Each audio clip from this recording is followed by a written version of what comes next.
Meus amados irmãos, nesta noite eu vos saúdo com a paz do Senhor. Amém.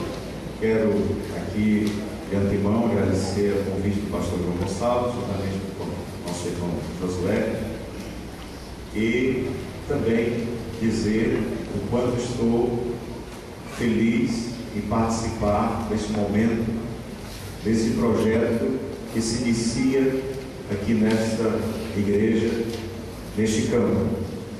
E também falar para os irmãos de que a nossa grande missão como líderes, e que todos que aqui estão são líderes na casa do Senhor, cada um com funções, com uma função distinta, diferente da outra, mas sabendo que cada um desempenha esta liderança e que o início do nosso sucesso, nosso êxito como líderes, é buscar uma capacitação.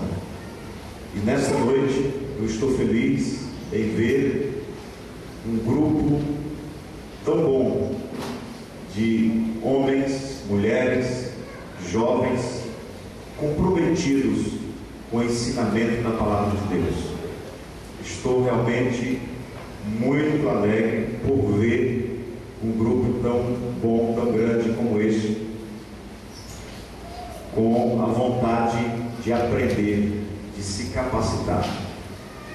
Não existe nenhum mestre, não existe nenhuma pessoa, nenhum professor que não precise, dia após dia, de capacitação, de renovação, de conhecimento.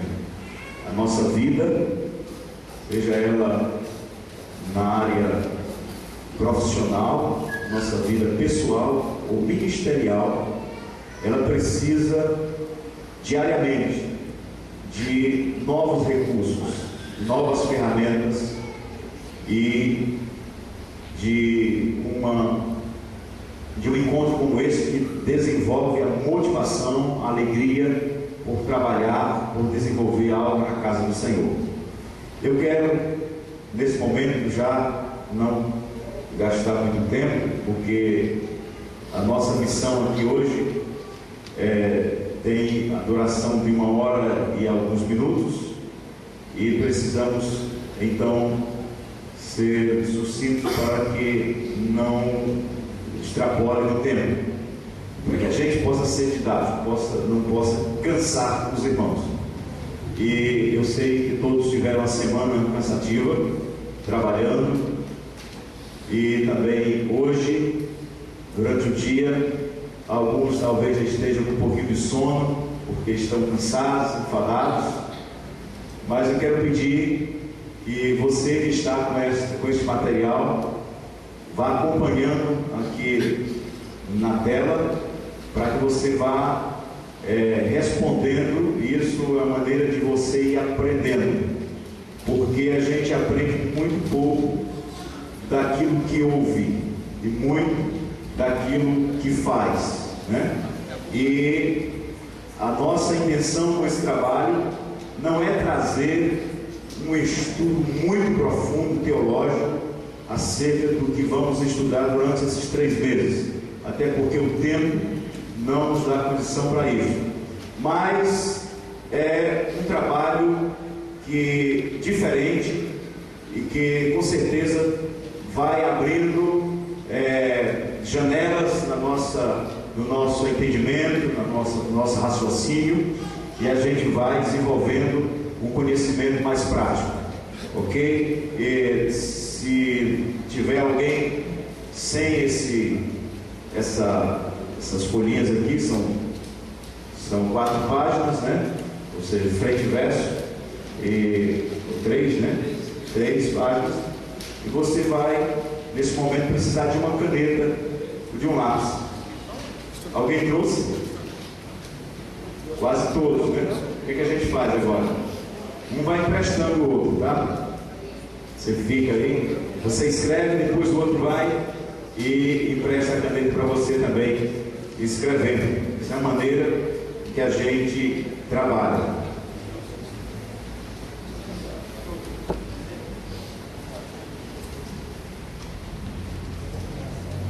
O tema deste trimestre, meus irmãos, é no livro de Neemias, como os irmãos já viram, está aí a lição da Casa Publicadora da Assembleia de Deus, CPAD, que é a nossa lição adotada pelas Assembleias de Deus. Nessa lição, quero destacar para os irmãos que o comentarista Elinaldo Renovato, ele procurou trazer comentários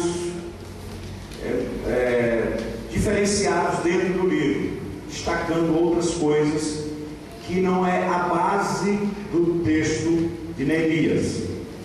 E as lições número 1, 2, 4, 5, 6, 7, 8 e a 13ª são lições de peso, são lições que vão precisar de uma dose a mais de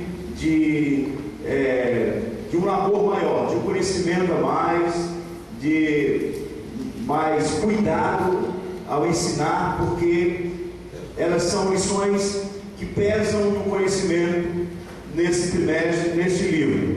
Eu sei que estou falando para uma classe seleta de pessoas que estão comprometidas com a leitura, e também muitos certamente têm conhecimento teológico, e se não tem formação teológica, mas que tem um profundo conhecimento bíblico.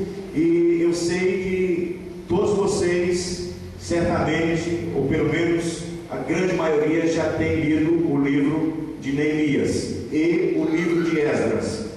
Quem quiser aprender ou compreender o livro de Neemias, é necessário ler e estudar o livro de Esdras, que era um livro só e depois foi separado. Então esse livro, esses dois livros estão juntos, eles não podem ser separados. E nós vamos iniciar o nosso estudo. Está aí na tela, eu coloquei o tema da revista, não é? E vamos voltar um pouquinho. Os irmãos lembram de que houve, antes desse acontecimento que o livro de Neemias está narrando, que foram acontecimentos mais remotos, e que o povo estava no cativeiro. E isso aconteceu mais ou menos em 605 a 538 a.C., quando Nabucodonosor ascendeu como imperador, como rei, como um grande líder, ditador, dominador, e quando ele derrotou o Egito. E nessa primeira parte foram levados muitos judeus para o cativeiro babilônico, que foi a primeira leva, que foi o primeiro grupo levado para a Babilônia. Depois, já no ano 597, quero lembrar para os irmãos que essas datas, não existe data precisa nesses períodos, são datas aproximadamente. Nunca teve com alguém acerca dessas datas, porque não existe uma data precisa. Um teólogo diz que foi essa data, outro diz outro, mas sempre aproximado as datas. E a segunda leva foi quando Nabucodonosor conquistou Judá, e a terceira no ano 586 aproximadamente, quando Nabucodonosor destruiu Jerusalém. Então o cativeiro aconteceu nesse período, e daí vem depois quando Ciro, ele rei da Pérsia, e ele destrona Nabucodonosor, ou seja, ele ascende, ele aparece no cenário como um grande líder na época, e depois ele, nesse período de 539, mais ou menos, em 538 e em 539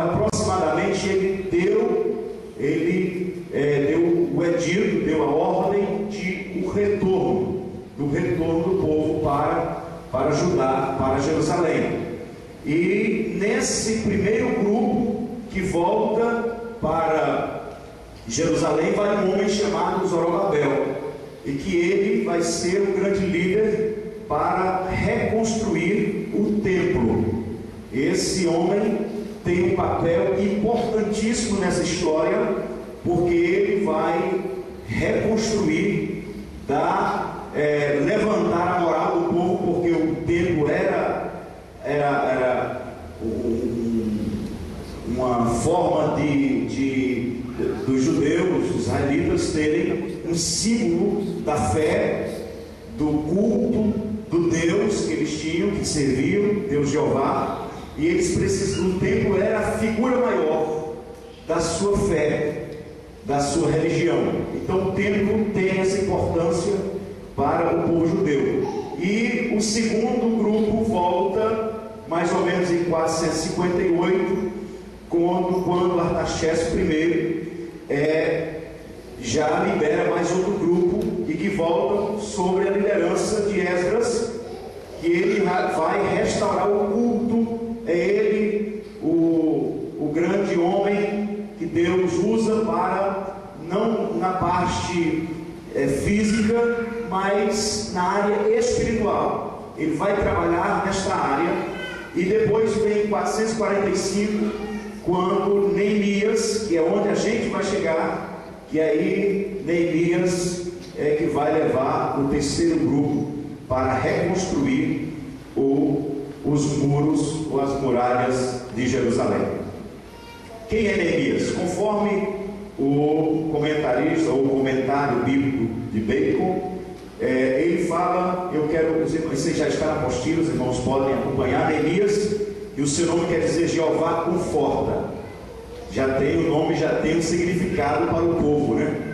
E Neemias, ele não é um homem de linhagem sacerdotal, ele não tem essa importância no cenário religioso, e não é um homem em destaque como político ou um grande empresário. Ele é o quê? Um copeiro. Ele é um homem que assiste o rei, na presença do rei continuamente, e ele então tem esse grande privilégio de estar diante do rei continuamente. E certamente ele pertencia a uma família importante, porque não era qualquer pessoa para receber este ofício de estar diante do rei. O que é que o copeiro fazia? Não era simplesmente um empregado da cozinha, de serviços, como só apenas servir. Era um homem que possivelmente fosse um assessor, uma pessoa que tivesse como um papel até de conselheiro também, pois o rei, pela descrição do texto, tinha uma estima e um respeito por Neemias.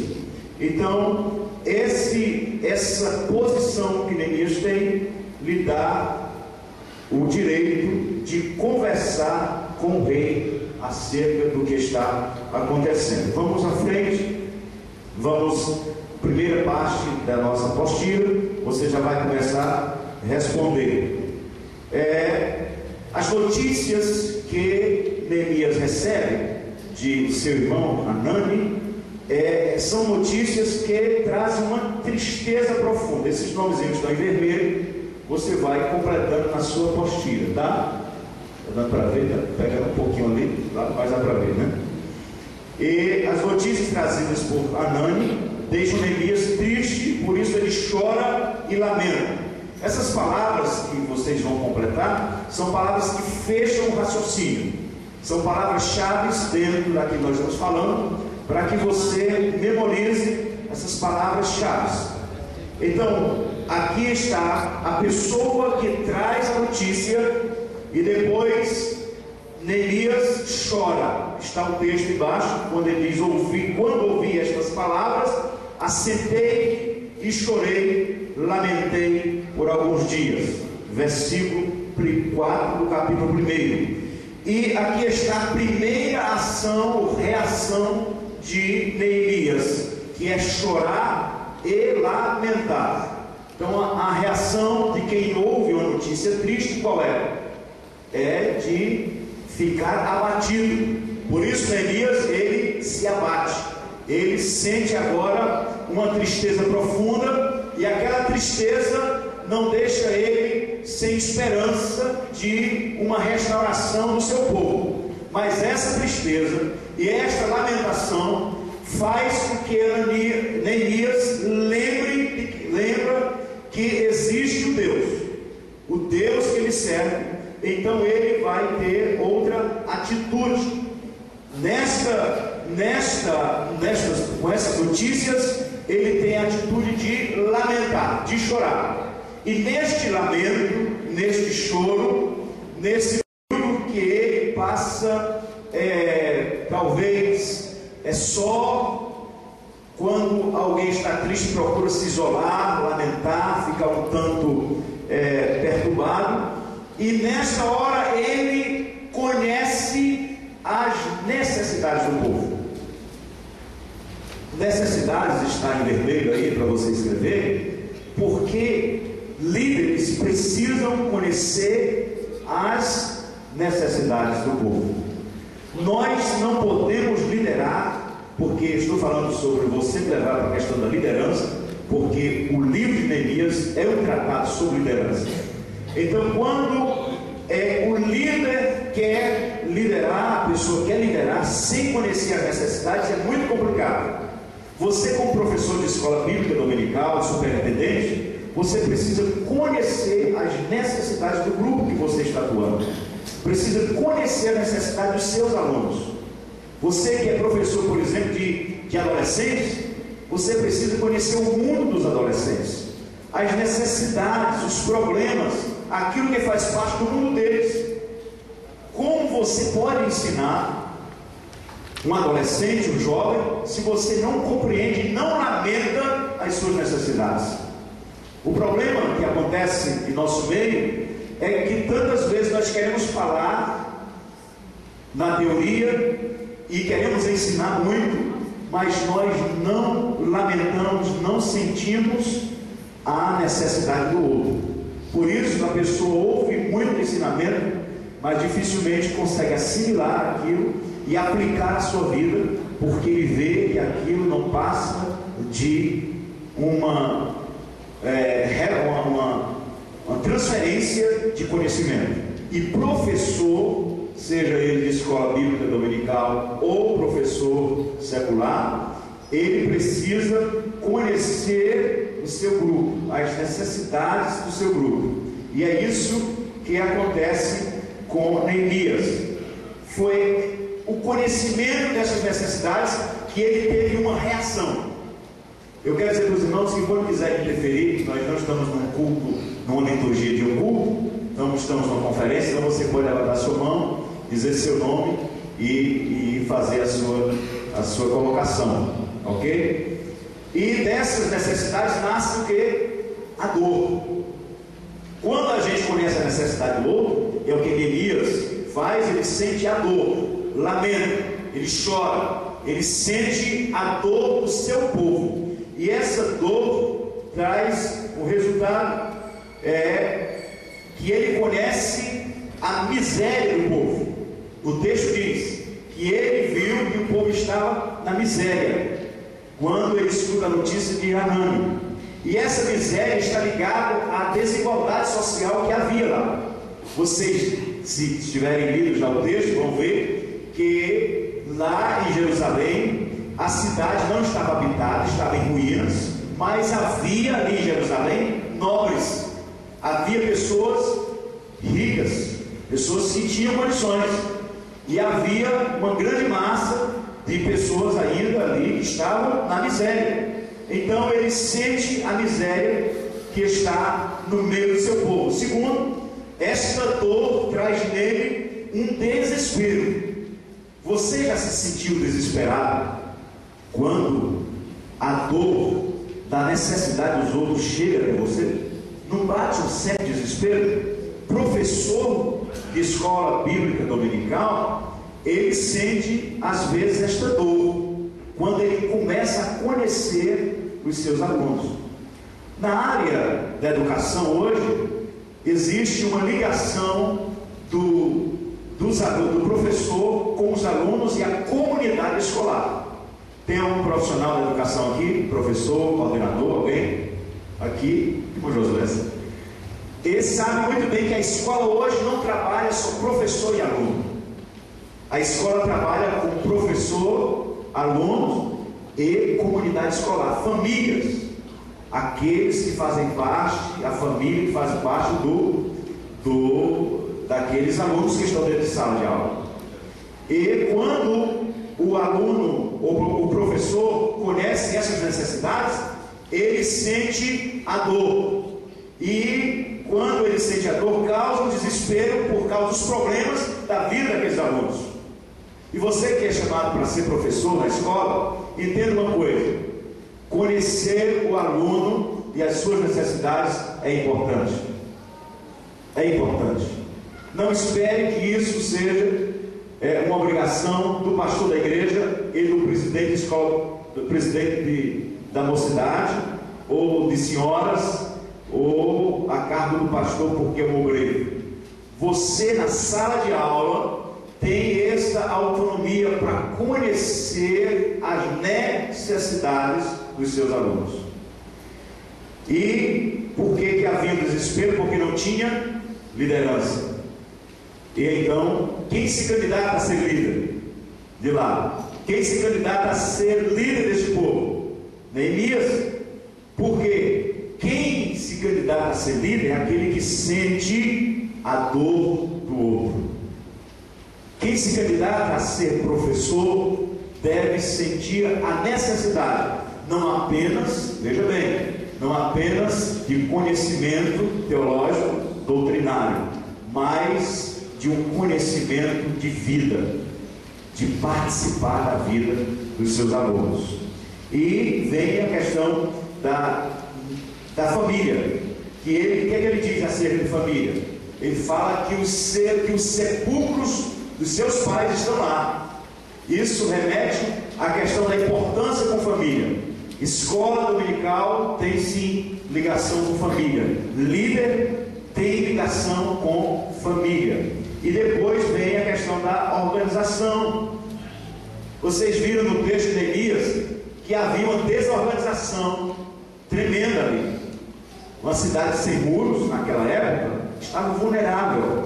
Os saqueadores, aqueles que roubavam, que entravam nas cidades, e havia sempre a questão das guerras, e a cidade estava sem muro, as casas tinham sido derrubadas, destruídas, havia uma desorganização. E por que Neemias sente esta dor e a vontade de ir lá? Porque ele lembra do passado de Jerusalém, e ele vê que agora aquela sua terra está na miséria, está destruída. Por isso ele precisa ir até lá. Você precisa ir até lá. Líder precisa ir até o ponto da necessidade. Você precisa conhecer as necessidades do grupo que você atua. Essas notícias ainda no coração de Neemias traz outra reação. Em oração, Neemias faz o quê? Faz uma confissão. É interessante que a confissão de Neemias, que está aqui no texto, eu e a casa de meu pai temos pecado. Eu vou colocar a segunda aqui, porque a confissão de Neemias é vicária.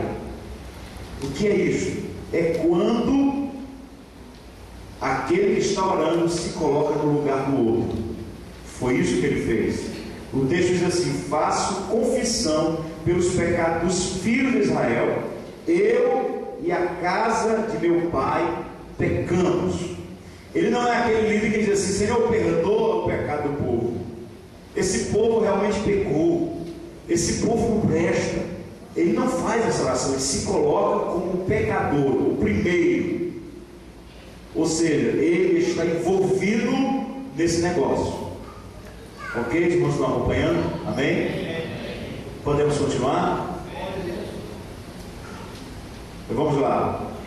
Depois ele faz uma oração, e essa oração ela é uma oração prolongada, porque do mês que ele tem o conhecimento, que é no mês de Quisleu, ele se apresenta ao rei no mês de Nissan, que é uma diferença mais ou menos de 4 meses que ele se prepara. Isso é importante que você frise para os seus alunos acerca da oração. E que Neemias não foi aquele líder apavorado, disse: não, eu vou hoje mesmo falar com o rei, eu vou resolver esse problema. Não foi assim. Primeiro ele teve um período de oração. As coisas de Deus funcionam assim. Precisamos, antes de falar com o homem na terra, precisamos falar com aquele que está no céu, acerca das necessidades do nosso povo, do grupo que nós estamos atuando. Talvez você seja professor de uma sala que tenha poucos alunos, 5, talvez 10, 12, não sei a quantidade, mas todos eles têm as suas necessidades. Não é verdade? E essas necessidades, o conhecimento dessas necessidades é que nos leva a sentir a dor dele, e também faz com que a gente se coloque no lugar dele e ore por eles. Eu faço uma pós-graduação em História, e a gente conhece muito acerca de educação, assim, no meio dos professores do ensino, na rede pública. Minha esposa é professora, por isso estou muito, conheço um pouquinho porque ela é professora. E a gente conversando com os professores, e eu ouvi um testemunho de um professor de uma escola pública em Fortaleza. Ele disse que um aluno dele que veio de outro colégio, foi transferido de outro colégio, e nesse colégio ele tinha notas boas, muito boas, mas depois começou a complicar, a ter sérios problemas, e ele foi transferido para essa outra escola. E chegando nessa escola, na sala desse professor, ele era um aluno que não assistia a aula e nem deixava ninguém assistir. Todos os dias era necessário que o coordenador, a direção da escola, o chamasse e conversasse de uma maneira séria com ele, porque ele estava perturbando não só a sua sala, mas como perturbando também as outras salas e toda a direção. Então, mês após mês, aquela escola ficou um tanto apavorada, porque não sabia mais o que fazer, a não ser pedir que aquele aluno, uma transferência, um jeito de aquele aluno não, ir para outra escola, porque eles não suportavam mais. E o professor de história dele, resolveu acompanhar a vida do aluno. E ele foi visitar o aluno em casa. E ele encontrou aquele aluno, e ele abriu seu coração e falou o que estava acontecendo com ele. Ele disse: olha, em um acidente eu perdi minha mãe, meu pai e meu irmão, e minha avó me culpa até hoje pelo acidente. E aquele menino vivia uma perturbação tremenda. Ele se sentia culpado, e as pessoas culpavam. Ele não era mais querido em casa, ele era uma pessoa rejeitada, era uma pessoa que não parece não fazer mais parte do grupo familiar. Ele era como um estranho, ele se sentia rejeitado, desprezado totalmente.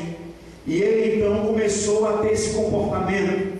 E quando o professor teve o trabalho de ir conhecer a sua vida, a sua família, as suas necessidades, ele descobriu o motivo. E daí ele começou a levar este aluno a ser tratado como psicólogo. Foi aí que as coisas mudaram. Será que nós, como professores, nós como superintendentes, pastores, líderes na casa do Senhor, temos às vezes reagido de forma grosseira com os nossos alunos, com os nossos irmãos, porque simplesmente queremos que eles venham para a escola e aprendam de qualquer jeito, mas não conhecemos as suas necessidades? Talvez isso seja um problema em nosso meio. É preciso então orarmos como fez Neemias para poder resolver o problema em Jerusalém. Amém?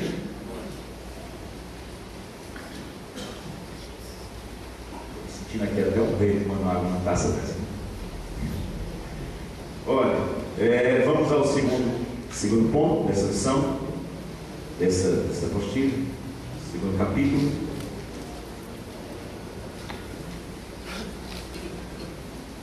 O pedido de Neemias ao rei, que leva Neemias a conversar com o rei Artaxerxes. O rei pergunta para ele, né?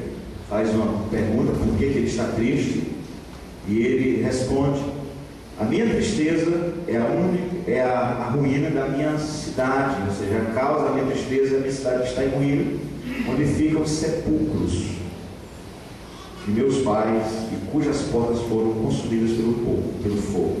Sepulcros fala de antepassados, fala de ancestrais, fala de raízes, de bases, e é isso que nós precisamos também ter como líderes e como professores.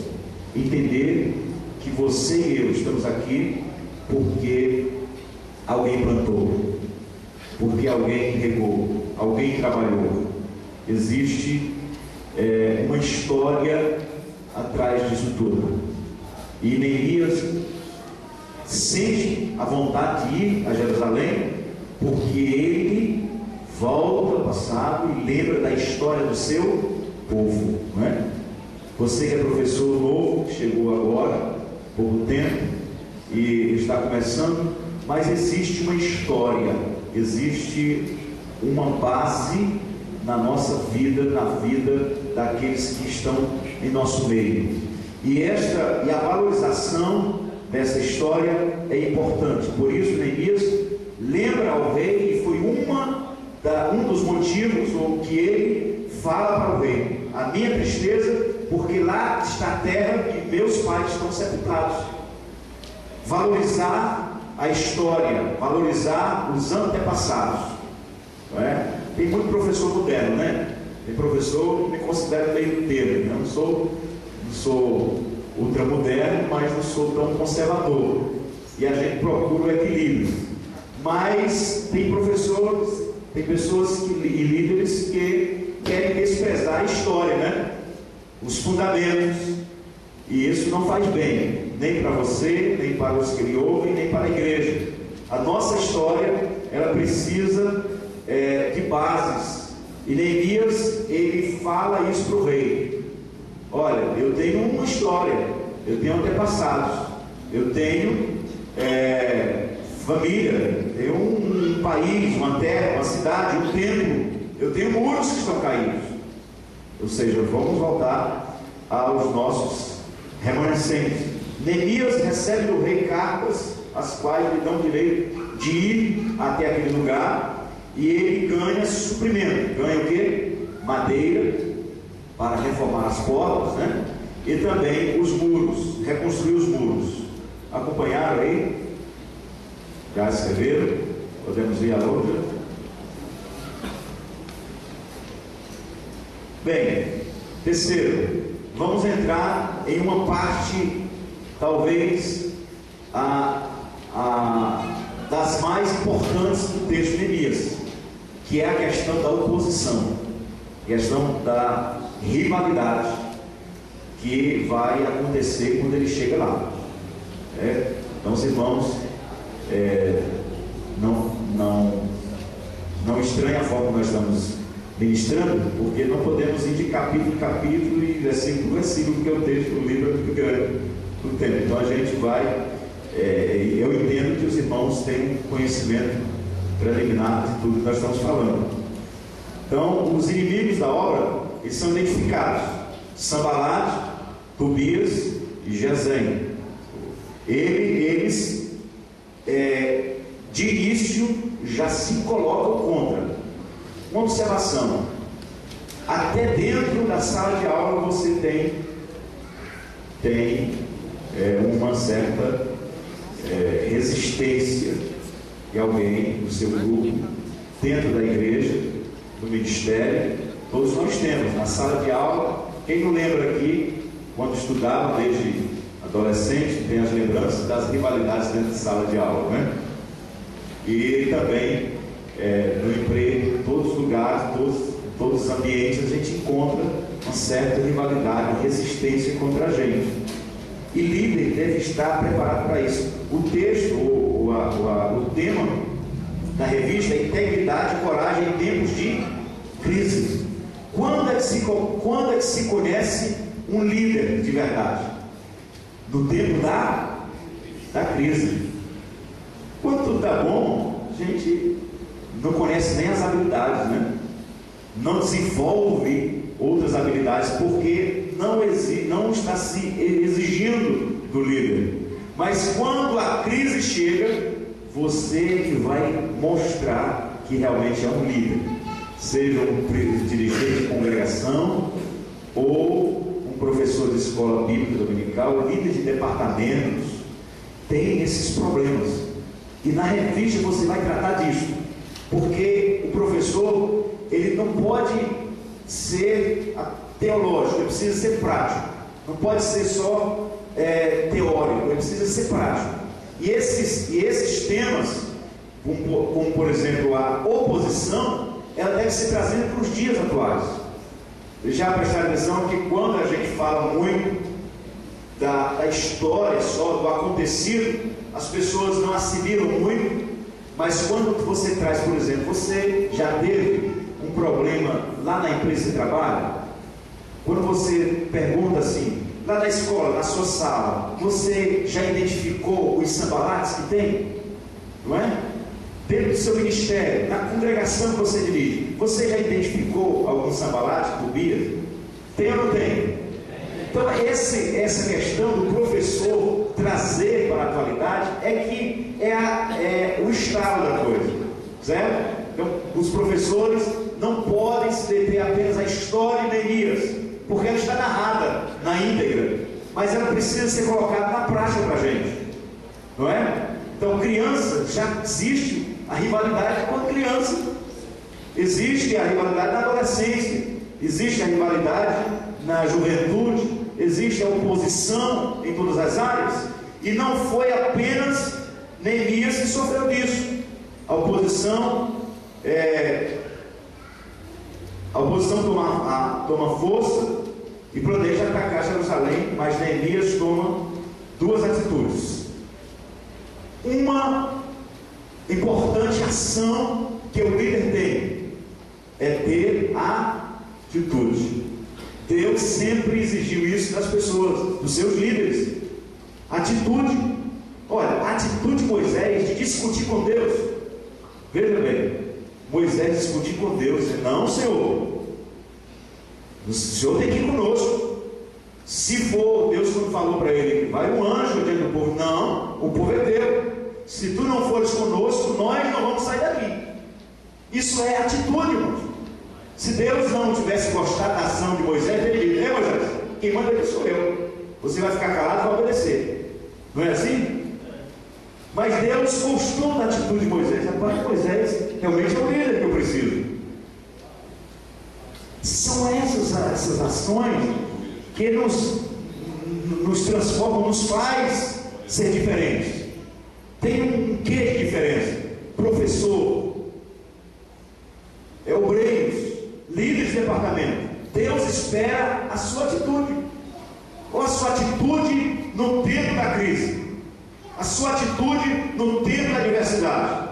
Deus não quer que você fique de braço cruzado. Jesus, o negócio agora engrossou, o caldo engrossou, o problema está grande, eu vou esperar aí a poeira baixar. Não, nesta hora o Senhor espera que você tenha atitude. Qual dos discípulos que mais destacou? Pedro. Pedro falou algumas besteiras, mas foi o que mais teve atitude. Quando Jesus fala com ele, quando Jesus vem sobre as águas, é Pedro que aparece. Quando Jesus fala com Pedro dizendo que Satanás pediu para peneirar, Pedro está dizendo: não, Senhor, eu vou contigo até a morte. Outra hora, Pedro diz para Jesus: não, Senhor, tu tens palavra de vida eterna. Pedro estava aparecendo porque tinha atitude. O líder aparece por causa das suas atitudes. E ele diz assim: porém nós oramos. Qual foi a primeira atitude? Oramos. Escola bíblica precisa de oração, igreja? Precisa de oração. Precisa de oração. E talvez a nossa oração acerca disso tenha sido pouco, ou está sendo pouco. Porque quando nós plantamos, é como o semeador que saiu a semear, e a semente pegou em 4 tipos de solo, e a semente era a mesma. Uma caiu à beira da estrada, outra entre os espinhos, ou entre os pedregais, outras os espinhos cresceram junto, e outra caiu em terra boa. E quando nós ensinamos na sala de aula, a semente pode estar ali na sala, pode ter 4 terrenos, 4 tipos de terreno. E com a oração é que nós vamos suplicar, interceder para que aquela semente não seja levada pelos pássaros, não seja pisada pelos homens, que não seja sufocada pelos espinhos, que são as ansiedades que fazem parte da vida dos alunos da escola dominical. E a oração na sala de aula, ao término de cada lição, e também a oração do professor em casa intercedendo: Senhor, aquela aula que eu dei, que ela possa ser aplicada verdadeiramente, ela possa ser vivida pelos meus alunos, e não que eu dei a lição e quiser que, não é assim. É um ministério. Você está aqui porque tem um ministério de ensinar, e quem ensina deve ensinar com amor, com dedicação, assim como diz o texto sagrado. Depois ele tem a outra atitude, que é: pusemos guardas contra eles de dia e de noite. Vigia, está vigiando. Neemias teve o cuidado de, como líder, ele não apenas orar. Você sabe que tem os crentes altamente espirituais, Tem aqueles que espiritualizam tudo, que é uma coisa tremenda, e que eles não vigiam, porque eles acham assim: não, o Senhor é que guarda e tal. É uma espiritualidade que deixou até de ser ser humano. Mas Neemias é espiritual, como também é um líder humano, um homem que entende que ele pode ser atacado por pessoas com a liderança de Sanbalate, e ele está dizendo: nós vamos orar, mas não vamos só ficar de joelhos não dentro da igreja, viu? Nós vamos pôr guardas em locais estratégicos. Não foi simplesmente colocar guardas, ele procurou lugares que eram estratégicos para pôr segurança no negócio. E aí você, quando estiver tratando dessa lição na sala, você vai enfatizar isso, na questão da oração e da vigilância. O líder, o povo de Deus, ele precisa fazer as duas coisas simultaneamente. E Jesus já ensinou acerca disso: orar e vigiar. Ok? Oração e ação, Então vamos, nesse momento, nesse lado aqui, à minha esquerda, alguém precisa fazer algum comentário sobre o texto até agora? Acrescentar alguma coisa? Não necessariamente uma pergunta, mas pode colocar aí fazer alguma colocação. Tem alguém? Pois não, pode. Fique em pé, diga seu nome para a gente, os irmãos verem. Pessoas que, lá na congregação do trigo, pessoas que não compreendem sobre o calendário. A gente explica também sobre o calendário babilônico, do ano, do mês de Quisleu ao mês de Nissan. As pessoas às vezes não compreendem o que isso aí vai esclarecer também. Certo. De que eu falo mais do serviço, ou para que os irmãos, os professores falem? Os professores. Então os irmãos vão, pegue, se você tiver livro que tenha essas informações, você pesquisa na internet, ou com alguém que tenha informação, é bom irmão está dando a ideia que você faça um calendário judaico, né? Eventos e encontros semanais que vai ser distribuído aqui, tá certo? Os organizadores vão tratar de dar ferramentas, nós vamos falar sobre ferramentas para vocês, tá? E a oposição, tudo bem, os irmãos querem falar para levantar a mão, tá? A gente não quer ser aqui metódico, assim, só questão de ser teórico, mas que a gente possa fazer isso fluir assim, na prática da nossa vida. E vamos seguir. Bem, na oposição, isso aqui deve ser destacado. A crítica. Vocês já ouviram aquela frase? Eu quero fazer uma crítica, mas uma crítica construtiva. Não é? Vocês já viram que quando alguém quer falar um pouquinho da gente, ou quer dar um palpite, ele usa essa frase? Não existe isso. A crítica, ela sempre tem um efeito meio negativo. Dificilmente você vai ouvir uma crítica e ficar, oh maravilha, que bênção. Você não vai. Você faz isso toda vez, você faz gostei. Muito bom, você. Obrigado. Você fica. Um elogio é diferente. Mas a crítica, ela baixa um pouquinho o nível da gente. Mas a crítica faz parte da nossa vida. Você que é líder, que é professor, não espere apenas elogios dos alunos ou dos superintendentes, ou da igreja em si, ou reconhecimento. As críticas fazem parte da sua vida, da nossa vida, principalmente o líder. Você, depois que eu terminar aqui, que foi embora, eu vou ser alvo de crítica de vocês, como já estou sendo. Alguém vai ficar dizendo, mas isso ali e tal, não era para ser assim, podia ter sido assim, eu tinha falado desse jeito e tal. E às vezes a crítica ela fica no anonimato, mas às vezes a crítica chega lá perto da gente, né? E quando a crítica chega, aí é que vem a sua liderança, é que aparece, a sua postura de líder. Pastor, Pois não. Em Esdras fala da volta, retorno do povo cativo voltando para a sua terra, né? Ok. Em Esdras. E segundo aqui a ordenança de Ciro, né? Uhum. Ciro, ele fez esse mandato, segundo o Senhor tocou no seu coração, né? Isso. Depois nós temos a paralisação da construção do templo, por conta que houve inimigos que falaram dessa construção, né? Exato. Então Artaxerxes, né? Ele já impediu que a construção fosse, isso no capítulo 4 já. Que era prosseguir. Né? Sim, exato. Pois não. No capítulo 6 nós temos já o rei Dario, ou Dário, como se chama, né? Certo. Falando, agora dando autorização à continuidade desta reconstrução. Então termina-se esta reconstrução. Depois no capítulo 7 já temos outro Artaxerxes, né? Que ele está falando agora, falando acerca da Jerusalém proclama o edito a favor dos judeus. Então esse Artaxerxes do capítulo 4 é o mesmo do capítulo 7. Teve aqui uma introdução do rei Dario, né? Certo. Tem uma ligação com o livro de Esther, né? Tem uma ligação com o livro de Esther, onde fala de Assuero, né?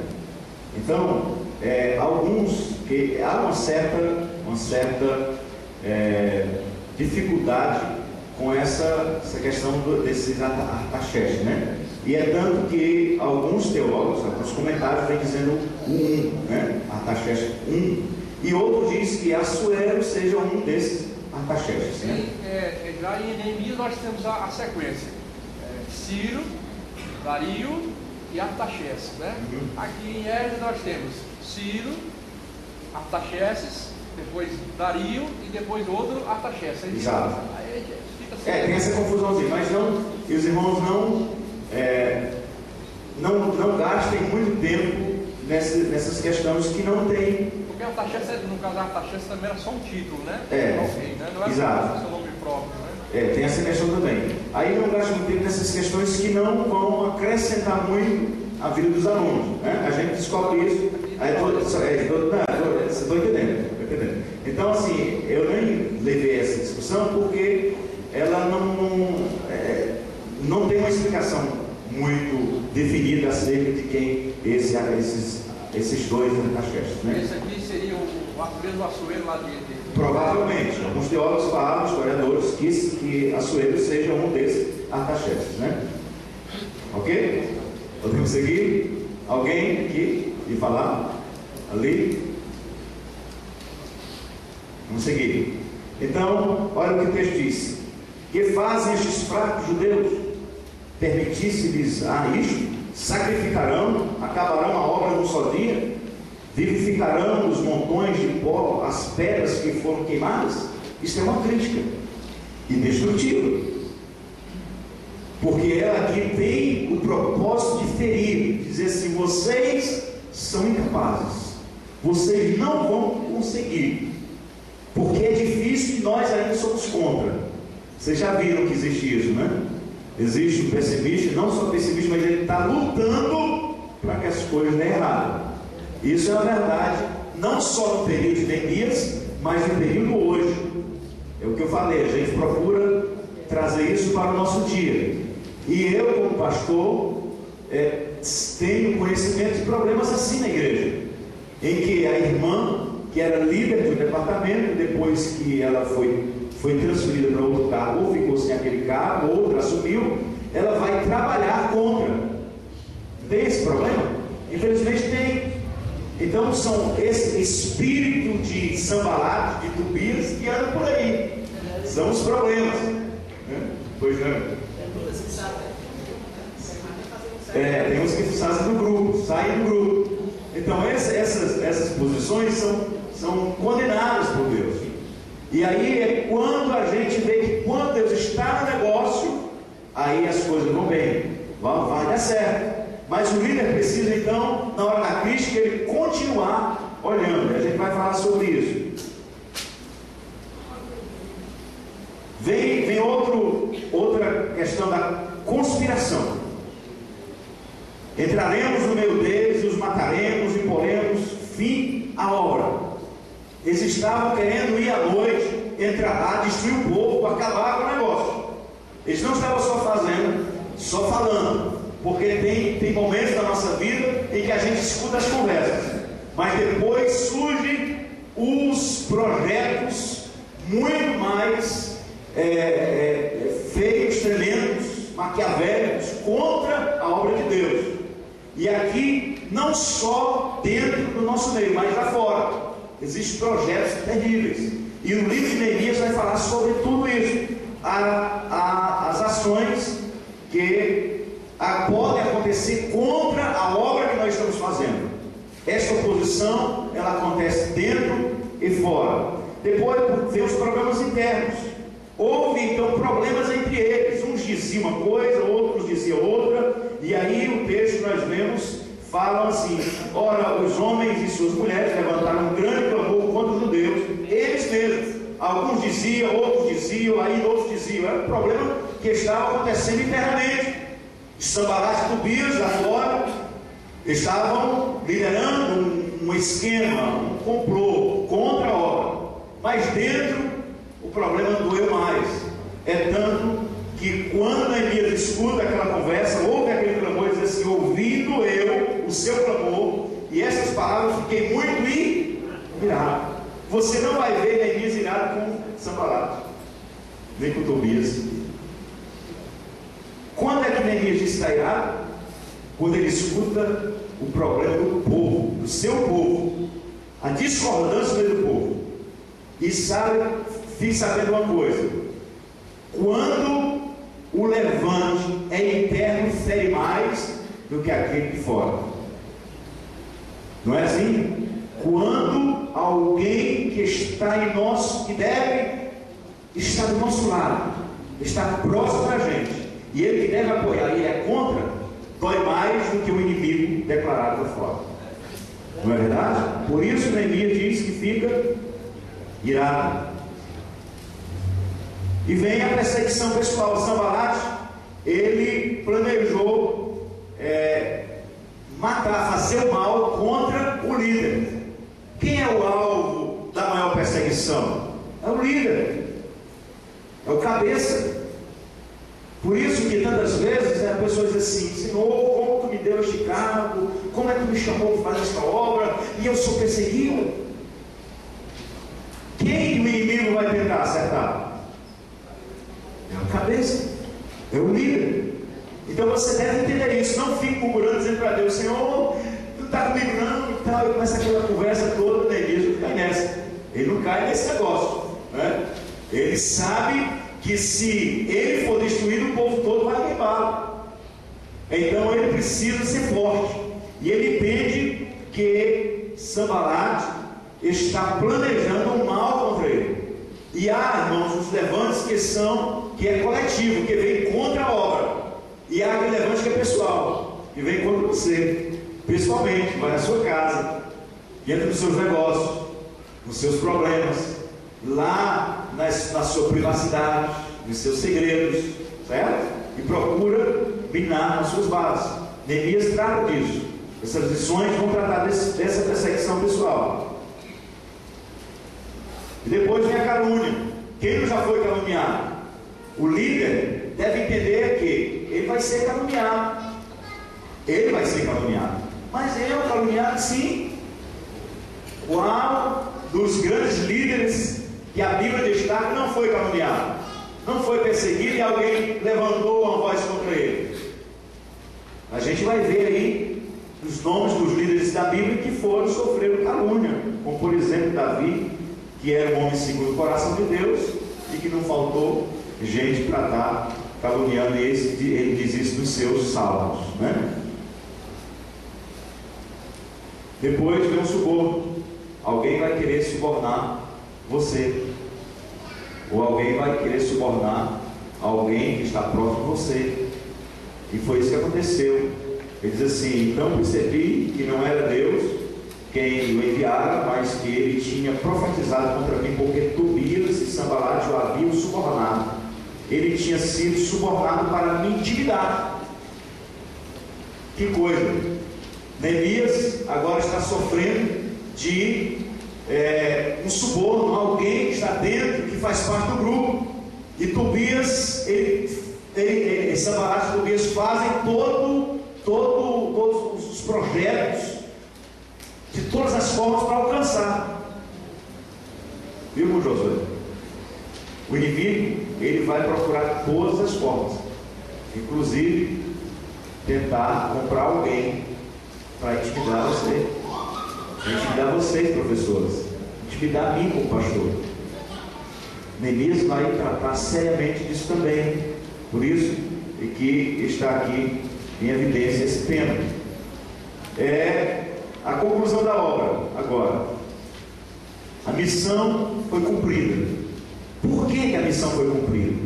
O texto de Neemias, e não coloquei aí, mas o capítulo 2 e versículo 8, ele fala assim, eu gosto muito dessa expressão dele, assim: segundo a boa mão de Deus sobre mim.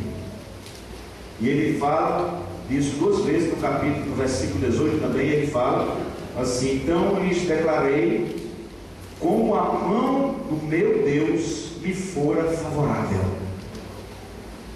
Não esqueça, pode ter calúnia, pode ter suborno, pode ter todo tipo de ação contra a vida do líder, mas se a boa mão do Senhor estiver sobre ele, ele vai vencer todas estas crises. Pois não, vamos falar? Capítulo 4, versículo 5 de Neemias, ele fala assim, ó: assim edificamos o muro. Não foi só ele só.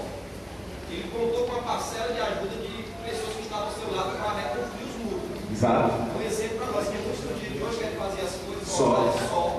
Vamos já falar sobre a equipe aí, né? No texto seguinte vamos falar sobre a equipe.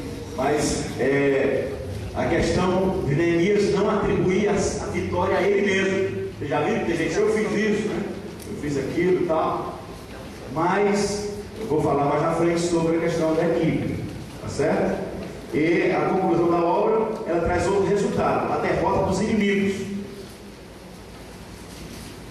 Se vocês tiverem lido o texto de Neemias, vocês não vão encontrar Neemias trocando conversa com seus inimigos.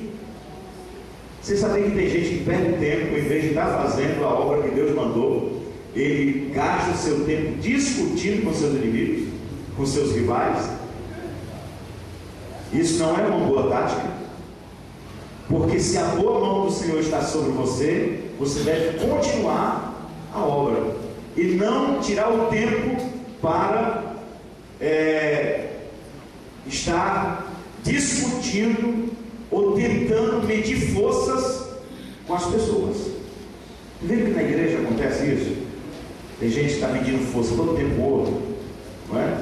Está querendo sempre estar, não, ele não vai passar por ele não, ele vai ter que ouvir, assim, beleza, não caiu nessa, deixa eles pensarem o que quiser, eu estou aqui para uma missão, veja bem, estou aqui para fazer uma obra.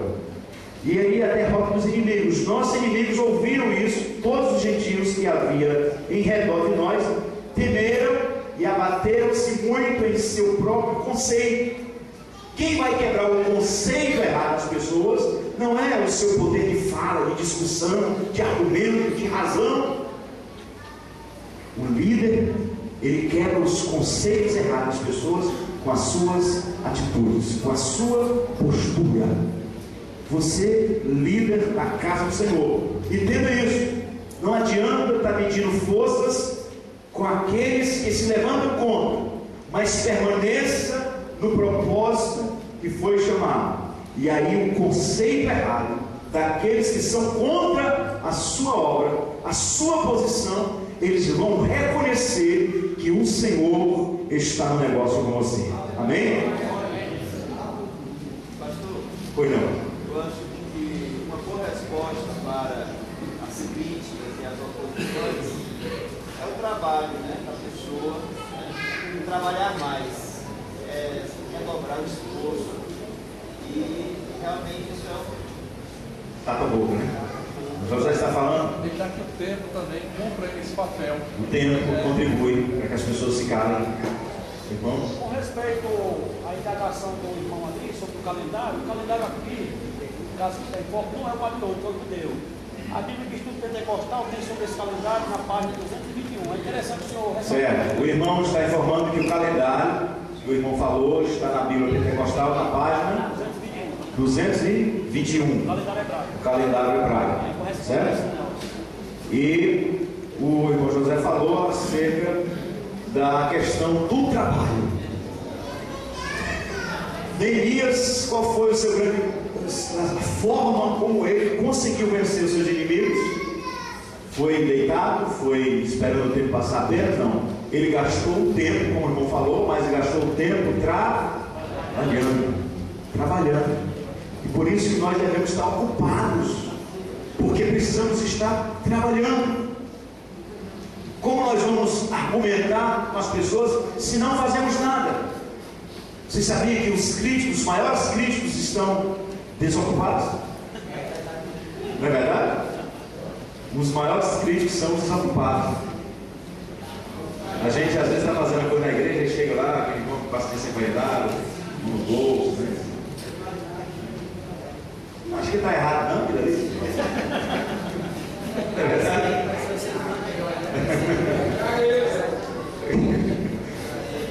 Mas tem muito, estão desocupados. E aqui, Neemias estava trabalhando. É tanto que a obra termina em quantos dias? 52 dias. Trabalhando dia e noite. Vocês já viram que tem firmas aí, empresas que trabalham 24 horas, as máquinas não param? Não é? Assim foi a reconstrução dos muros. Estavam lá de noite. Eles puseram guarda de noite. Ouviu falar? Aproximadamente 2 meses. Por que Neemias faz isso? Porque exigia uma rapidez, uma urgência no negócio. Tem coisas que você precisa fazer rapidamente, porque quanto mais demorar, mais os inimigos vão aumentando. A perseguição. Eu não falei, aí você não viu, faz tanto tempo e tal, não termina, e o negócio não vai para frente, aí vai aumentando, vai ganhando mais adeptos, né? Então Neemias disse: eu vou ter que fazer esse negócio rápido, vamos trabalhar. E aí ele então prova que realmente havia ali 2 grandes motivos preciso terminar. Primeiro, a mão de Deus, ele atribui a Deus e a todos aqueles que estavam ao seu lado. Nós edificamos, a boa mão do Senhor estava sobre nós. Nós trabalhamos para isso.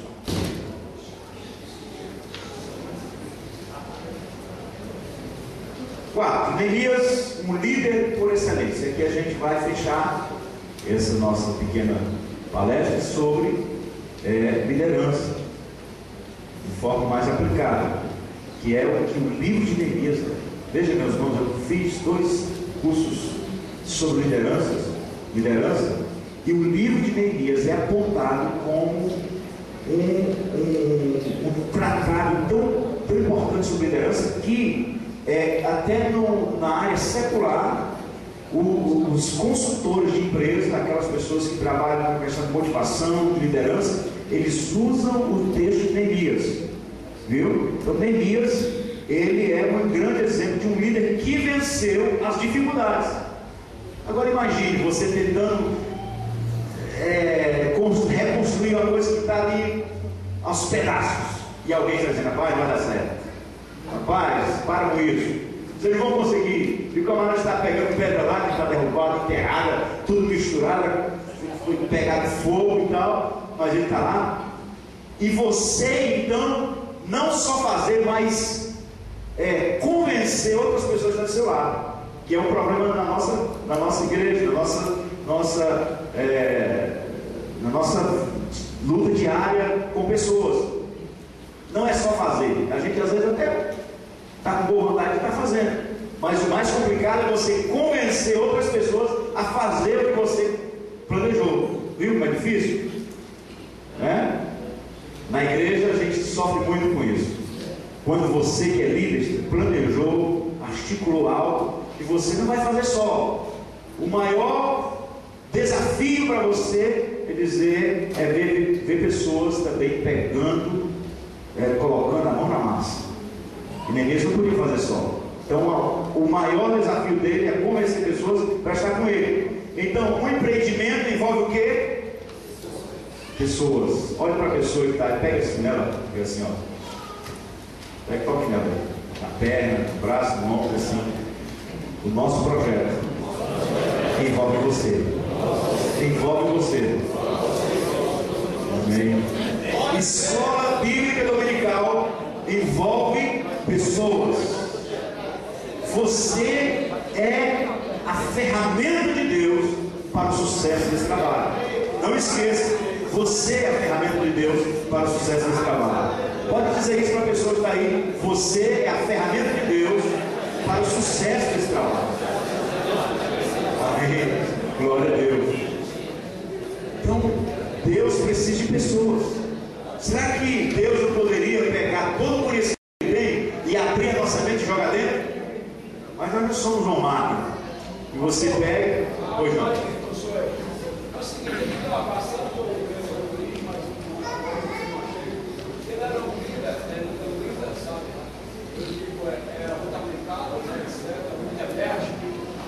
Mas chamou um momento que ele era temperamental, ele até enganava, o seu próprio povo, arrancava esse cabelo. O que é isso? Neemias? Sim. Não, a questão aí não é ser grosseiro. Aí está. Todo líder precisa de momentos de neve. Você já viu alguém convencer o outro sempre de cabeça baixa? Não consegue liderar.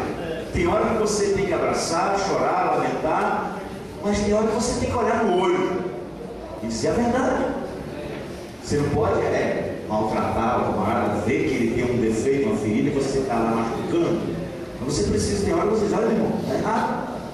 Vamos lá, vamos seguir em frente, levante, anda e tal. Você precisa ser um tanto enérgico. Não existe líder passivo. Você já viu como é que a pessoa consegue estimular o outro desse jeito? O irmão chega, fala do problema e diz: é assim mesmo, é amigo, se conforma. Você não consegue, Precisa dar um tapinha às vezes assim, acorda, A vida está aí, vamos em frente, ande, corra, A gente precisa disso aí, Despertar do sono. O empreendimento requer, primeiro que eu falei, o empreendimento requer pessoas. Segundo, empreendimento requer habilidade. Não é só gente, viu? Não é só gente. Precisa de pessoas com habilidade. Trazendo aqui, sei que os irmãos talvez alguns não gostem, mas eu vou dar um exemplo do futebol.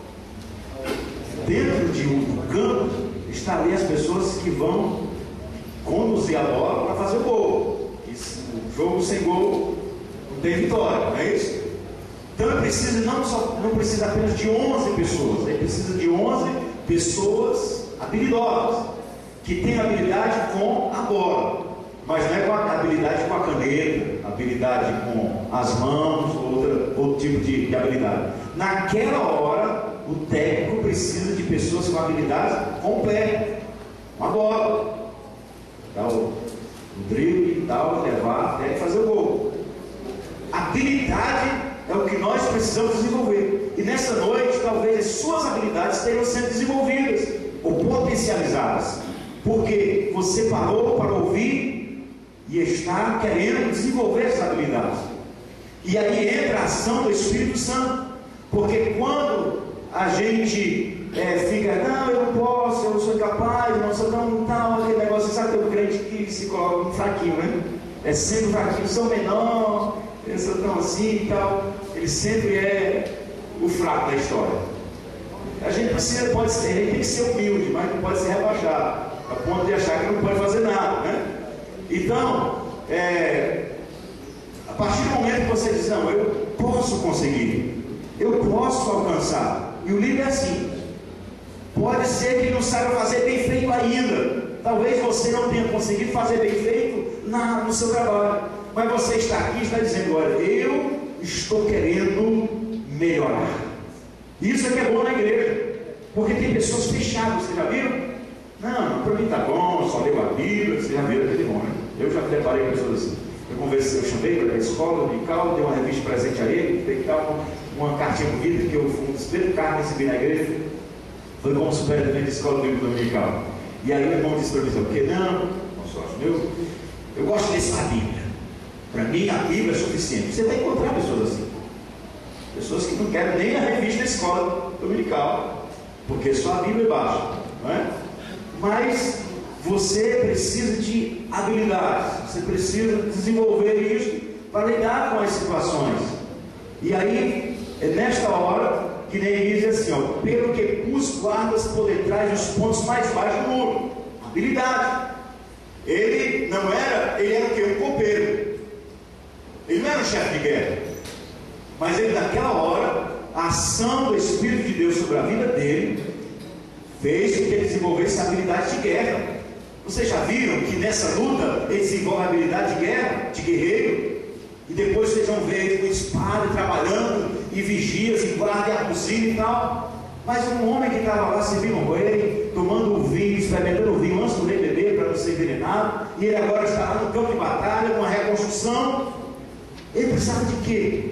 De ser habilidoso para lidar com todos os problemas e as adversidades. Você na sala de aula, você no departamento, na igreja que dirige, na congregação, no departamento, sei lá qual for ele, mas você precisa desenvolver habilidades. Pois não? Só um comentário a respeito dessas habilidades de Neemias, porque ele certamente foi abençoado por Deus, né? Naquele momento ele estava na liderança do povo, mas certamente antes ele também tinha uma certa preparação pessoal, né? E aí eu queria incentivar os nossos irmãos, professores, a gente está buscando essa preparação, porque as coisas elas não acontecem de um dia para o outro, né? A gente precisa estar trabalhando esse processo também de desenvolvimento. Exatamente. As habilidades, muitas são pertinentes à nossa pessoa, já são talentos naturais. Você sabia disso? Tem pessoas que não têm, nós temos talentos naturais, mas eles precisam ser lapidados, eles precisam estar sempre no processo de melhoramento, né? E aqui é o que vocês estão fazendo hoje, vão continuar fazendo, porque vocês podem ser bons professores, mas estão querendo se tornar excelentes. Viu? Vocês podem ser bons, mas precisam ser excelentes. Isso é o segredo do negócio. Quais são as empresas que ficam no mercado hoje? As que fazem as coisas boas ou as que fazem excelentes? As que procuram ser excelentes, que o mercado exige. Crente é exigente. Vocês estão aqui, mas estão exigindo que o preletor fale algo melhor ainda. Eles não querem mais, eu quero saber de outra coisa. Eu já ouvi isso muitas vezes. Então nós hoje somos exigentes. Queremos sempre coisas melhores. E os alunos da escola também querem. Desenvolva habilidades com os métodos, né? São instantinhos. Desenvolva habilidades com os métodos que vocês estão empregando. Irmãos, isso aqui muda? A palavra de Deus muda? Não. Mas vocês acham que ela está sendo ensinada hoje, como eu estou falando aqui, da mesma maneira que é ensinada na sinagoga? Não. A palavra é a mesma, a essência é a mesma. A forma como nós levamos para as pessoas mudou. Todo dia muda, não é verdade? Ela muda porque ela é viva e eficaz. Tá certo. No que diz respeito, professor, a questão da habilidade, no que diz respeito à liderança, é interessante entender assim, a questão da ideia. A liderança tem muito o seu afinco em desenvolvimento a partir da ideia. O Alfredo Rocha ele falou uma coisa interessante, ele disse que as ideias não mudam o mundo, mudam as pessoas têm que mudar o mundo. É verdade. Interessante. Então, eu acho que foi Billy Graham que disse: se você quiser mudar o mundo, faça um círculo, se coloque no centro e diga: Jesus, muda primeiro a minha pessoa. Porque no momento em que nós estamos abertos à mudança, nós vamos começar a mudar as coisas. Nós fazemos parte, irmãos, de uma igreja tradicional. Nós completamos 100 anos. Existe um tradicionalismo em nosso meio. E a escola bíblica ela precisa quebrar alguns dos tradicionalismos para alcançar as pessoas que estão vivendo numa sociedade pós-moderna. Como queremos, às vezes, deixar a classe, ou melhor, a lição interessante para os alunos, que são de uma geração da internet, da geração que anda com o tablet debaixo do braço, que anda com o notebook, que vão para a escola e que lá tem uma aula com data show e que eles têm acesso a informações 24 horas e o professor está atrasado 100 anos. Será que nós podemos continuar ou adotar o método de Gunnar Vink e Daniel Beck para ensinar a palavra hoje? Claro que não. A Bíblia é a mesma. Mas você precisa desenvolver habilidades para entregar o recado de Deus, para processar melhor as informações e fazer com que as pessoas assimilem as suas vidas. Pois não?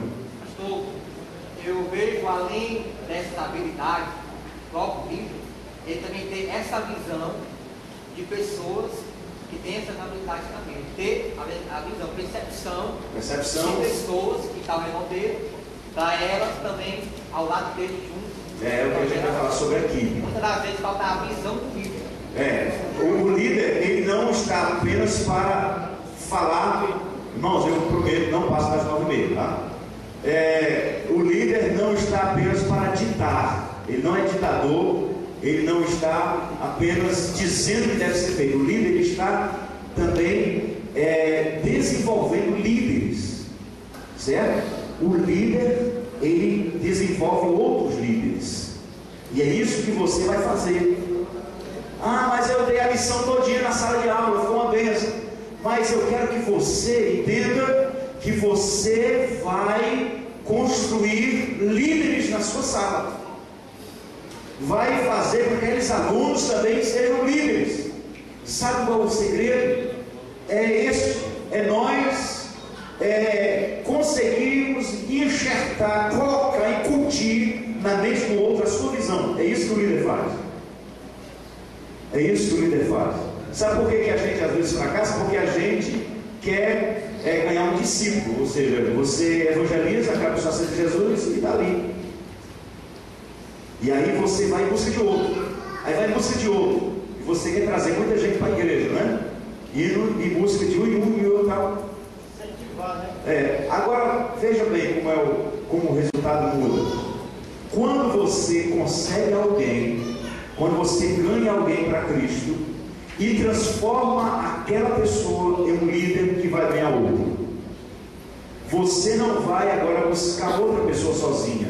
Aquela pessoa que se transformou num líder, ele vai buscar outra pessoa também.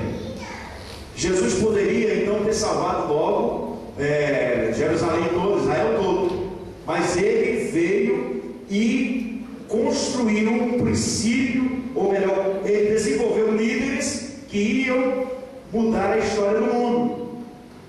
Foi o que Jesus fez. Ele conseguiu em 3 anos montar um grupo de líderes, e Pedro, em uma pregação, ganhou mais de 3.000 almas, ou quase, né? Estou lembrado do texto se é quase ou se é mais, né? Quase 3.000 almas.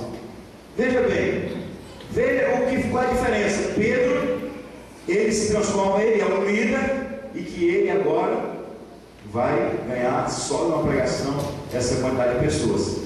E a história da igreja primitiva é que os crentes que se convertiam se transformavam também em pregadores, e eles é quem saíam de cidades e aldeias e ganhavam outras pessoas. Isso é princípio de liderança. Vamos correr para dar tempo.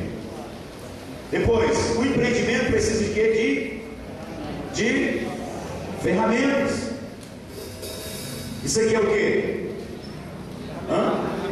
Isso aqui é o quê? Isso é uma ferramenta. Alguém pode dizer, não, isso é uma revista, é uma ferramenta. Você tem a Bíblia, que é a ferramenta principal, mas você tem na sala de aula um pincel, é uma ferramenta. Você tem na sala de aula um apagador, tem um quadro, tem cadeiras, você tem ferramentas, tem equipamentos, mas você tem outras ferramentas. Tem ferramentas que não são visíveis e que você precisa desenvolver. Ferramentas que o professor tem e que os alunos têm.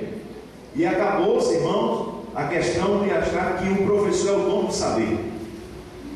Hoje a educação é professor, o processo de ensino-aprendizagem é professor e aluno. O professor aprende com o aluno aprende com o professor, e é assim. Eu ouvi um pastor dizendo uma vez que estava se queixando da escola dominical porque havia discussões na escola. E aí o professor disse, os tempos mudaram, pastor, os tempos mudaram, porque antigamente a gente falava e os crentes diziam amém, e hoje os crentes estão discutindo tudo que a gente fala. Poxa, os tempos realmente mudaram. As pessoas não estão só balançando a cabeça dizendo amém, amém. As pessoas estão investigando. Vou ver aqui, onde é que está, né? Vai lá na livraria, pega um dicionário, baixa na internet e tal, e está investigando. Eu quero ver se aquilo que o pastor Sócio falou é verdade, se aquilo realmente faz parte da escola. As pessoas estão investigando por isso e dizem, eu quero discordar, eu estou querendo dar opinião. E na escola dominical, os alunos vão querer também participar do ensino. Porque, uma coisa, irmão, jovens na igreja, muitos deles já leram a Bíblia mais do que muitos obreiros na igreja. Isso é verdade. Tem jovens na igreja, na minha igreja tem jovens com 2, 3 anos de crente já leram a Bíblia mais de uma vez, enquanto tem presbíteros que nunca conseguiram ler um livro inteiro da Bíblia. Entendeu? Verdade? E aí o jovem está lá e não, ele leu, ele já viu um livro de escatologia, de apologética e tal, ele está investigando, enquanto muitos irmãos não lê uma revista, não lê um jornal. Aí quando vem para a escola o negócio é diferente. E aí a teologia hoje não é a teologia teórica, é a teologia prática, que faz parte da vida e do cotidiano de todos nós. O professor tem que estar atento a esse problema, a esse processo de aprendizagem. Não é verdade? Pastor, em relação às ferramentas, eu também sou professor, eu vejo assim a necessidade, do modo geral, tanto o professor como o líder da casa dele, o superintendente da escola, o pastor local, toda a igreja, investir na escola dominical. Uma maior necessidade de investir na escola dominical. A escola precisa de investimento contínuo. Não pensemos, há 10 anos eu comprei isso para a escola, ou investi isso, ou dei uma capacitação. 10 anos. Todo dia as coisas mudam. Todo dia precisa de investimento, né? Então vamos ver aqui o encerramento.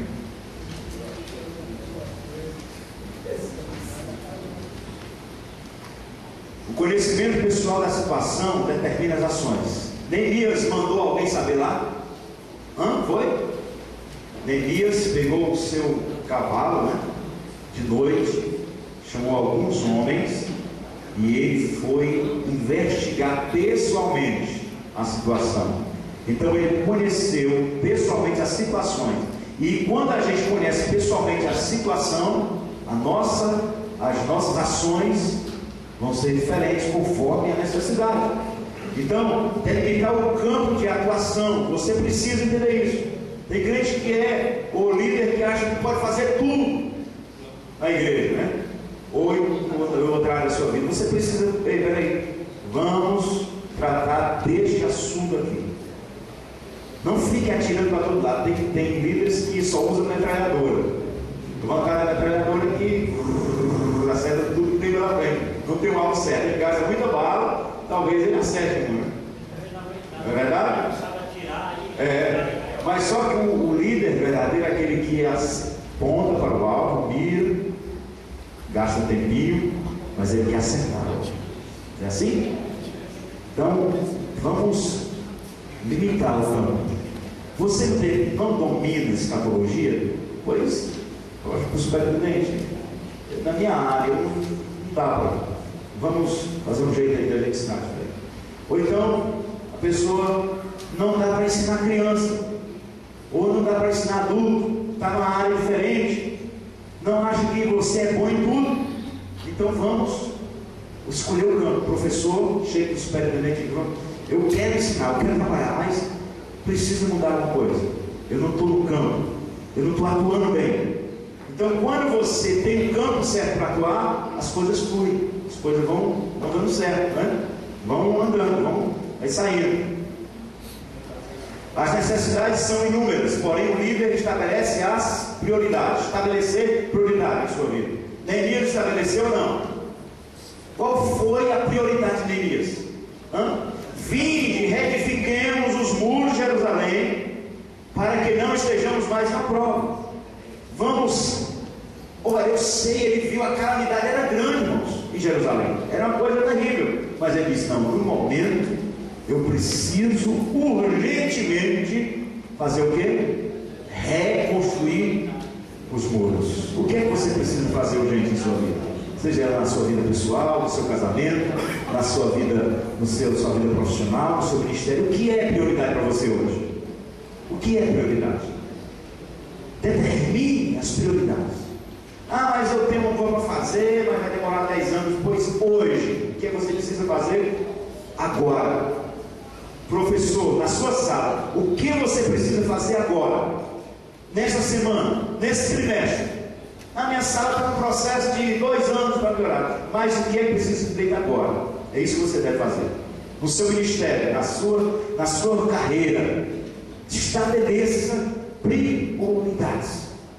Não gaste o seu tempo com uma coisa que vai ser preciso usar só daqui a 2 anos e deixando coisa que precisa ser feita hoje para amanhã. Se você não estabelecer as prioridades, você não consegue. Por que Neemias conseguiu reconstruir o muro em 52 dias? Por quê? Estabeleceu prioridades, né? É isso aqui em primeiro lugar. Depois a gente vai fazer outra coisa. Quando ele foi estabelecer o culto e a questão do avivamento espiritual, a concentração e foco. Onde eles estavam? Estavam onde? Quando Sanbalate manda lá, bem, parece 4 ou 5 vezes alguém chamar Neemias, qual a resposta dele? Está no texto 6:3. Estou fazendo uma grande obra e não poderei descer. Por que cessaria a obra? É agora, é o foco. Eu estou envolvido nesse projeto. É agora. Irmãos, vocês estão fazendo a prioridade agora da minha igreja. Qual é? A igreja está bem, tem muito músico, a igreja está evangelizando muito e tal, mas tem uma coisa que não tem. Então é lá que você vai se concentrar. É ali, o foco é aquele, né? Vai ter outras necessidades, mas o foco é aquele ali. Foi isso que Neemias fez. Ele disse: eu não posso sair daqui, porque se eu sair a obra para. Então vou continuar aqui. Alguém vai querer desviar a sua visão do foco. E o líder, ele precisa estabelecer, colocar sua visão em uma coisa e dizer assim: eu só vou tirar a minha visão daqui quando eu concluir esta obra. Então ele disse: olha, terminamos, paramos, concluímos. Você tem feito isso? Ou tem deixado as coisas pela metade? É nosso mal. Comecei, foi bem, parei, desmotivei, não teve ninguém reconhecendo, a perseguição era grande, eu até que estava bom como professor, mas os alunos não queriam nada, não é isso? Não existe isso? Não querem nada, eu parei. Vá até o fim, estabeleça as prioridades, veja que alguém pode querer tirar o foco da sua visão, mas você precisa dizer assim: o meu olhar está ali, ok? A conclusão é o que está aí na apostila, não preciso colocar, é o que eu digo, que esse estudo de Neemias, ele é algo muito profundo, complexo, muito extenso, e que é tratado excelente para a nossa vida, em todas as áreas da nossa vida. Mas o que eu quis aqui nessa hora e meia foi fazer você conhecer um pouquinho do livro e também ver o quanto o livro de Neemias ensina você, professor, primeiro do que os alunos. E é isso que nós precisamos fazer nessa vida. É que a palavra precisa ser aplicada a mim primeiro, a minha vida, depois a vida das pessoas. O professor não pode ser aquele que diz assim: faça o que eu digo. Não é. O professor deve ser como o apóstolo Paulo: sede meus imitadores, assim como eu sou de Cristo, né? Por Deus. Os professores devem entender que os alunos olham para a vida de vocês, olham para a sua vida e dizem assim: o meu professor tem um excelente conhecimento, mas é péssimo relacionamento. Ele não conversa bem, mal dá paz do Senhor, ele é chato e tal. Os alunos começam a ver isso. Então nós precisamos deixar a palavra primeiramente fazer efeito em nossas vidas. Que o livro de Neemias, esse trimestre, seja uma bênção para a sua vida, professor. Você realmente seja renovado como líder, como professor, como alguém que está envolvido na obra.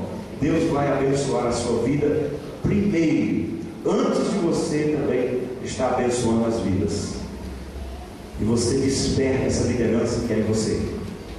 Esteja sempre envolvido, estimulado. Não espere que as coisas aconteçam, mas tenha atitude. Chegue para o superintendente, para o organizador do evento, do trabalho, assim: eu estou aqui, se precisar de mim, conte comigo, tem aqui meu telefone, tem meu celular e tal, e pode me chamar, eu estou pronto para a obra. É assim, você motiva e é motivado ao mesmo tempo. Então que Deus abençoe ao grupo de professores do campo de Maracanã, desta igreja, e a escola possa estar preparando seus alunos para este mundo moderno, com tantas linhas doutrinárias, com tantas heresias, com tanta coisa, e que vocês têm um papel a desenvolver na sala de aula da escola bíblica dominical. Muitas pessoas vão estar livres das heresias, da influência do mal, da influência dos falsos mestres, porque aprenderam com vocês. E a obra de Deus na vida de vocês, através do ensinamento de vocês, é tão importante como os cursos de doutrina que o pastor ministra aqui neste público. E vocês, pessoalmente, vão fazendo que esta palavra seja aplicada melhor ainda na vida de vocês. Deus abençoe. E eu quero orar com você. Pode ficar sentado, ou se quiser ficar em pé, gente. Não estou encerrando o trabalho. Eu quero só pedir a bênção de Deus sobre a vida de toda essa equipe que aqui está. Senhor Deus e Pai, nós te louvamos nesta hora. Senhor, eu quero pedir que aquilo que foi ministrado, foi falado, o Teu Espírito Santo, aquele que é o nosso mestre, aquele realmente que faz as coisas acontecerem em nossa vida, possa aplicar, Senhor, de maneira gloriosa os ensinamentos aqui ministrados. Que cada professor, superintendente, dirigente de congregação, líderes em geral, possam, Senhor, sair daqui mais motivados, renovados, com vontade de fazer a Tua obra com mais valor, com mais sabedoria. Ó meu Deus, desenvolve habilidades, criatividade. Ó Deus, desenvolve no coração de cada um e na mente o amor e o interesse por esta obra tão gloriosa. Pai amado, no nome de Jesus Cristo, Teu Filho, eu te peço essas bênçãos e por fé te agradeço. Amém. Muito obrigado, Deus abençoe, irmãos.